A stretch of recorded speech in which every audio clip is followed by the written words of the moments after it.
step to making your pierogies is to put your apron on. So you don't get anything on your clothes.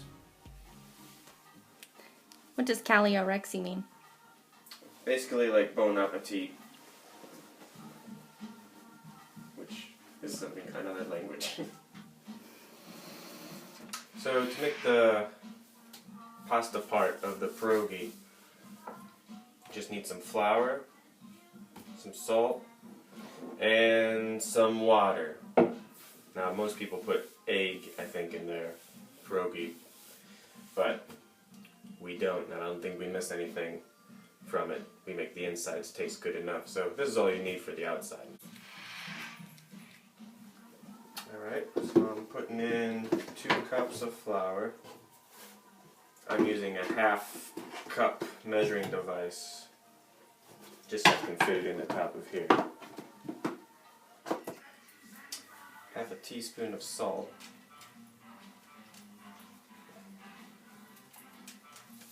Good. And then your water. We're going to mix all that around with a wooden spoon for a little bit.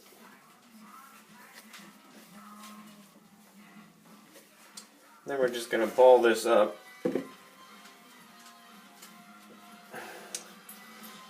we can get it into a nice round ball, and then we'll flatten it with the rolling pin. I'm going to let this little softball size piece of dough sit for a little bit, and I'm going to work on the insides. Okay, so I'm going to put together the sauerkraut mixture that the pierogies will sit in for a while to get a good flavor. So we're going to do some onions first, kind of let them caramelize in the pan for a while. Then I'll throw the sauerkraut in there, the whole thing. I'm not going to rinse it off. And then just a touch of beer. I think most people like to have a lighter beer, maybe a lager, but I'm going to go ahead and use a Christmas type ale, even though this one's pretty hoppy, just to give it something different. So I'll cut that stuff. I started to throw a little bit of beer in when Tara told me that her Oma used to throw beer in the sauerkraut. I think it's a great addition. Gives it a little something else, and again, you can change it up with whatever type of beer you want. So I don't know if Oma would have used Sierra Nevada Celebration, but we will. So this is a good German sauerkraut. Yes. Authentic definitely. German. Yeah, and I guess I should say the sauerkraut that we're using, you can get sauerkraut in a can.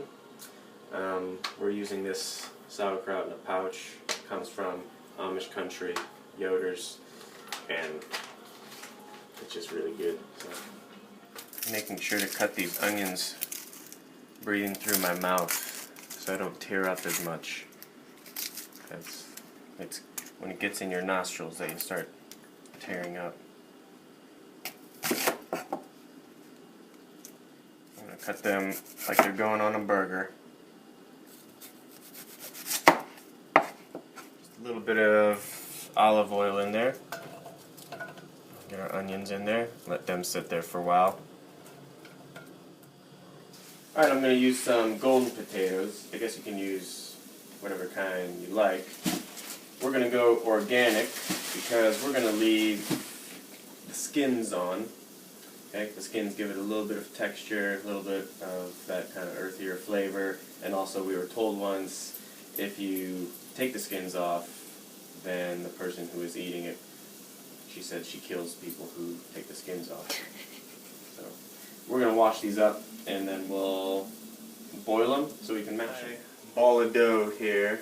I got the onions cooking. I've washed my potatoes and I'm going to boil them. But before I do so, I'm just going to cut them in half, these little suckers. It'll just take a shorter time to get them to the point where we can mash them. So I'm just going to chop them all up and then we'll throw them in the boiling water. Start throwing these potatoes in the water. And with those potatoes, I'm going to put a piece of seaweed in. We keep a little container here by the stove. And this will just add some nice seaweed nutritional value in with our potatoes. But not the flavor. But not the flavor. Potatoes flavor, not seaweed flavor. Okay, I think the onions are how I want them. I threw just a touch of mirin in there for a little sweetness, but if you don't have that, no big deal. It also helps to brown them up a little bit. So now, here comes my sauerkraut. And again, I'm just going to dump the whole thing in there.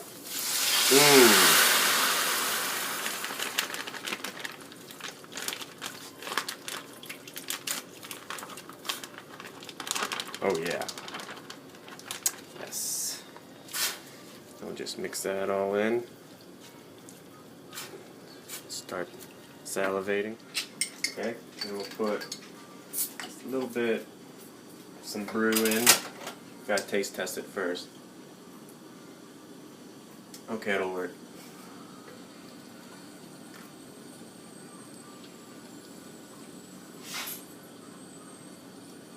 That should be good. We don't have a lot of space in this kitchen, but one thing we do have is this nice cutting board area that I'm going to use to roll out that guy. But I need to make sure so he doesn't stick, to flour my surface a bit. You can kind of pollock it, some nice abstract art. The only bad part about this is you have to clean it afterwards. Alright, so this is going to be the surface we use to steamroll this guy out into a nice flat piece of dough, so then we can cut it into strips to use to make the pierogies. I have to flip this over. I once watched my grandmother do this back and forth. Somehow she was able to do it much faster and kind of throw it up when she did it. But since nobody's watching me, except for all of you, I'm okay with going slow. Alright, I'm going to begin to mash my potatoes. They're pretty mashable right now. So I'm going to mash those up really good. I'm going to throw in some Earth Balance butter. I'm going to take one of these little golden guys right here, unravel him, throw the whole chunk of it in there. And then I'll just use a little bit of almond milk, depending upon how much is needed, just to make it a little fluffy and nice and tasting good. So I'll get started on mashing.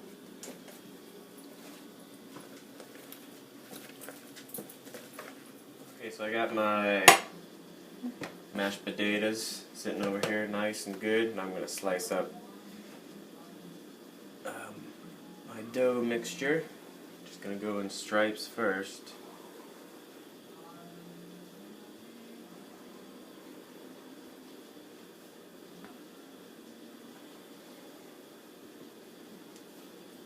Okay, and I want to make sure to give some room, something like this, so I can put some mashed potatoes and fold it over. So just give yourself enough room so you know that you have some space to fold over. And some of these that might be a little long, you could cut them off, mix it with a shorter one, and then you could create a new pierogi dough that way. So any pierogi traditionalists out there, you should close your eyes perhaps for this recipe. So I'm going to take a little bit of mashed potatoes. I'm going to put it in here. I'm going to fold it, and just like you're making a ravioli, or I guess a pierogi, you have a nice little pierogi shape. We're going to make a collection of these, and then we'll throw them in some boiling water.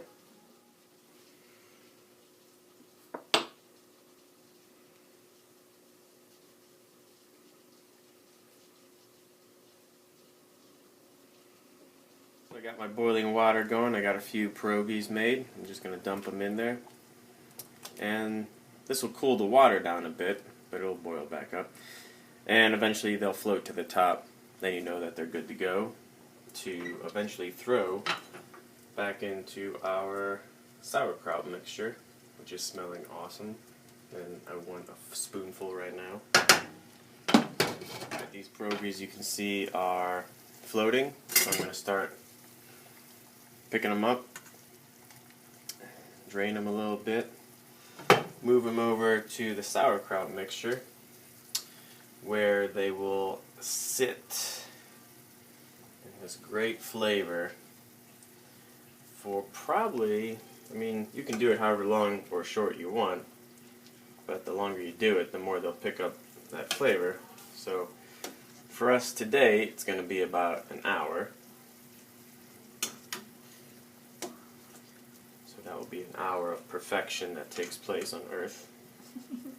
And that's how you make some good vegan pierogies. Obviously you can throw anything you want with the mashed potatoes, but we go simple because I think the sauerkraut adds to it. And then you can throw anything on top you want. Sour cream, some horseradish sauce. But we're done. Alright, I'm going to dish out some pierogies. Ooh, it smells good.